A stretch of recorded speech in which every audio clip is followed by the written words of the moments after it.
Let me interject because I know some of y'all are gonna say hotel. What? Who does that anymore? All we do is Airbnb. Airbnb. Airbnb is cool-ish. Can be. It all depends on where you're going. When I was in Malaysia, I had two Airbnb, but what I learned from those is that you can end up in an Airbnb that is nice, but should be better based on what you were sold. Like you got the little glamorous pictures and everything looks so great and they're promising you the most amazing thing. And then you get there and you see all those problems that people talk about. I mean, there was mold, there was dust, there was this that wasn't clean, there was that wasn't clean. I went through all of that. And like a lot of people on YouTube, you just don't, I mean, this is that video where I'm gonna get into it. It's been long enough, I can talk about it now.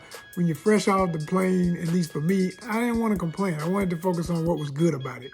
You know, I had my problems on the trip, but I wanted to focus on what was good, right? So the first Airbnb I was in was actually probably the one I should have stayed in, but this was my first international trip. I don't kick myself for it. I was learning. What I learned from that was in some countries, when things are broke, because like we had an issue with the shower. I remember it would pool water at your feet, and that was annoying. So I said, okay, that's enough of that. On top of the fact when I got there was dust on certain things. I was like, I'm out of here. Let's get another one. But I had to get my money refunded. And it took days. And that was money I needed because I didn't have backup money. I literally planned down to the T, which is something else I learned not to do. Try to anyway. Have some backup money so that when things like that go wrong and you have to wait for refunds, you're not stuck without money. I mean, I was able to eat, I was able to survive, but it was tight. It was tight for about 2 or 3 days. And then the money I needed came and it was like, whew, oh my gosh. You know, so that's the other thing I don't like about Airbnbs. It's like, yeah, they'll refund you, but it takes how long for you to get your money back when you have an issue versus with a hotel. If I come in and anything's wrong, first of all, they know they have a standard they have to keep. And if they're an international brand, you're not going, I mean, if you're like me, you're not going to be staying in some, I've never done a hostel and I don't really ever want to. So I'm not on that type of vibe and I don't want to do no motel either. I'm talking about hotels, you know, the Holiday Inn Expresses and Wyndhams and up. You know, the ones you don't know by name, but are like part of some multi-conglomerate. A friend of mine who's traveled a hell of a lot more than me, I'll never forget when I told him, I said, hey man, I'm about to go on this trip, I'm gonna use my first Airbnb. He said, yeah. And I said, what's wrong with Airbnb? Everybody would say, he said, man, it used to be wonderful, now it's really, you know, psh. And he started talking about some of the same stuff I'm talking about, where you realize, hey, it's ran by everyday people just trying to make some side money.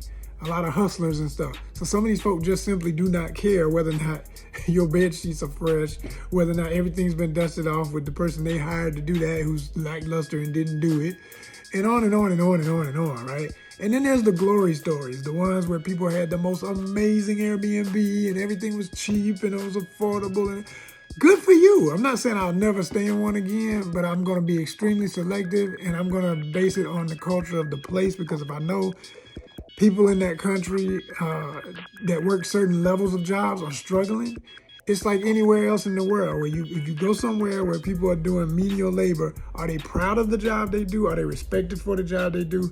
Or do they get treated like that, you know, dogged out, like you just a help and you ain't nobody? And I don't treat people like that, but if they're used to that, they're not gonna give a damn about you. And especially when they know you're from America, because a lot of these people are sick and tired of American arrogance and thinking that all of us are like that.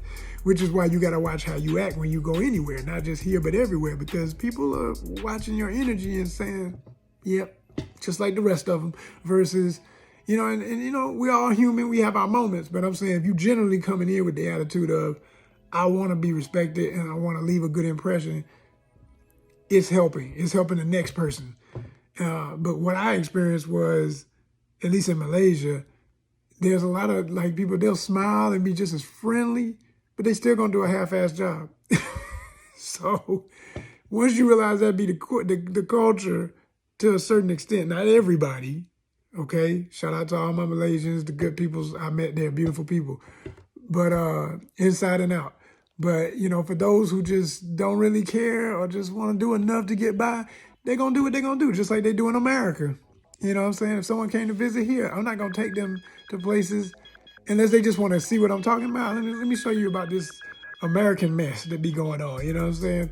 Show them that level of negligence and whatnot. But so it's a human issue, and it can be found anywhere. But it is going to be more so in places where people don't get the appreciation they deserve for whatever that level of respect is in that particular group of cultures. So yeah, that's kind of how I do that weighing bar on whether or not I'm gonna do an Airbnb. Because if the person is honored and really realizes it's an honor to have these places that I can rent out, and I want them to look at my place better than they would look at a Hilton or a Sheraton or a Marriott or any other major brand I can't, give a name to, but it's owned by some huge, like I say, billionaire companies and stuff abroad. Like, you want that reputation, and you this is my name on this. Unless they got that kind of energy, it's gonna be what it's gonna be. Because it can be. We all know it can be bad at a brand hotel too.